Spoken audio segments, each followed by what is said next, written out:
Hey guys, as you can see, I am at home in my glorious office. That's not very glorious at all. It's about to fall down.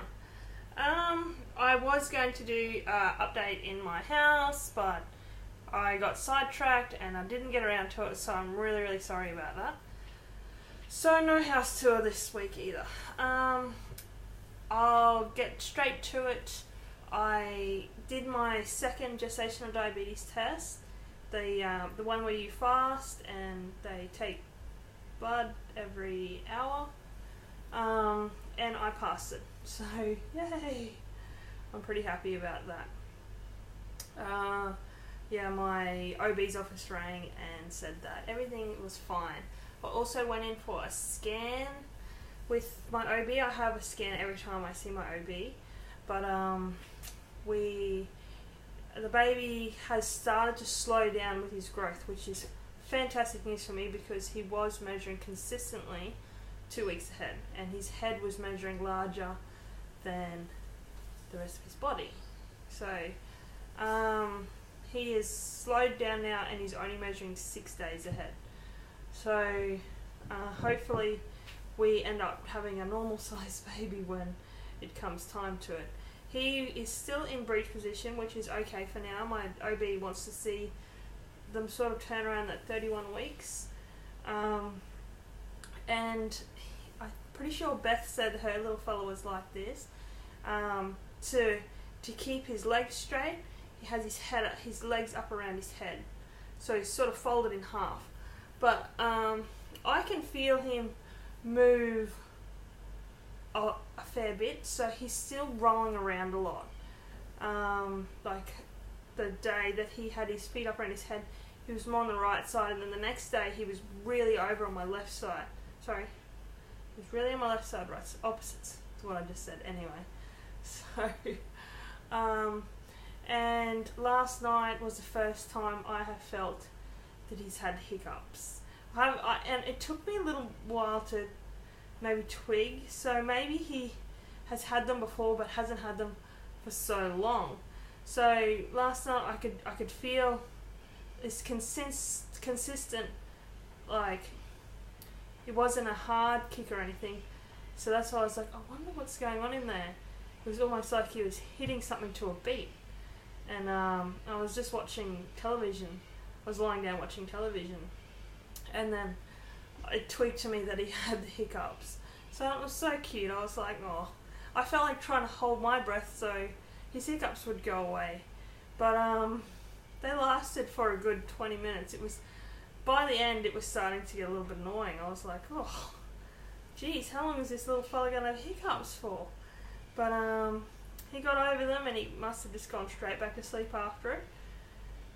What else? I had an appointment with a midwife, so I have an OB, and then because I'm using a private hospital, they get you in and you have an appointment with the midwives and get to know them and stuff.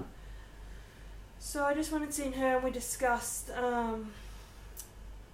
just we generally went over everything. One thing that we did touch on was pain relief during labour, and it's not that I won't have the epidural, but I'm not going to go straight for the epidural. So I would like to have a water birth, but unfortunately,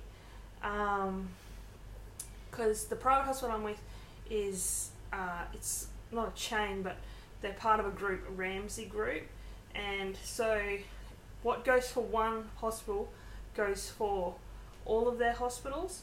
So they don't. You need highly trained staff apparently to do water births, and not every hospital has enough highly trained staff to accommodate for water births. So they will let you use water for pain relief, but when it comes time to going into labour and delivery, you can't use water. You have to be out of the water. So I was a little bit disappointed about that, but I'm definitely going to think about to still push to try to use water as pain relief throughout my labour. I am nearly 29 weeks and I feel really good. I am starting to notice on my drives now, because I do such a big drive to go into town. I only just got home about 3 hours ago, so I've done all my stuff at home and moved all my sprinklers on my lawns and played with my dog and unpacked the car. And I'm starting to notice on my drives now, it's starting to hurt a lot more. Like my stomach hurts, my back hurts, my tailbone hurts. And another thing that I have is carpal tunnel, which is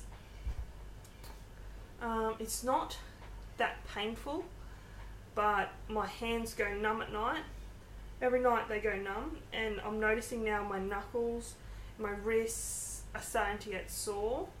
So I have carpal tunnel, and my swelling is still, my poor feet, I feel so bad for my poor feet.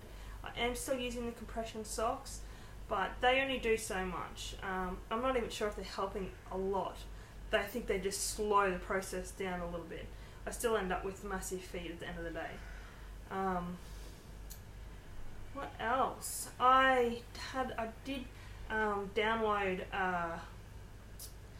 a sort of like a booklet type thing off a Australian site. I forget the name, so I won't go on. But it's just a list of things that you're gonna need. So it'll start with you know, what you're going to need in hospital, what your baby's going to need in hospital, what you're going to need for breastfeeding, what your baby's going to need for sleeping, what your baby's going to need for bathing, and just all of that stuff. So it just covers everything in sections of what you're going to need. So I took that to town, and I bought the staple things that I think I'm going to need. I didn't buy things that I can buy later that I'm not sure if I'm going to need. Like, I don't know how I'm going to go with breastfeeding or anything like that, so I'm not going to buy a breast pump yet, and because I don't want to buy that stuff and then not use it.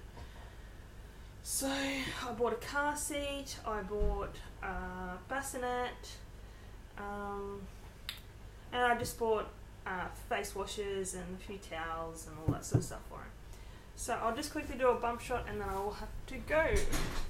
So this is the front side.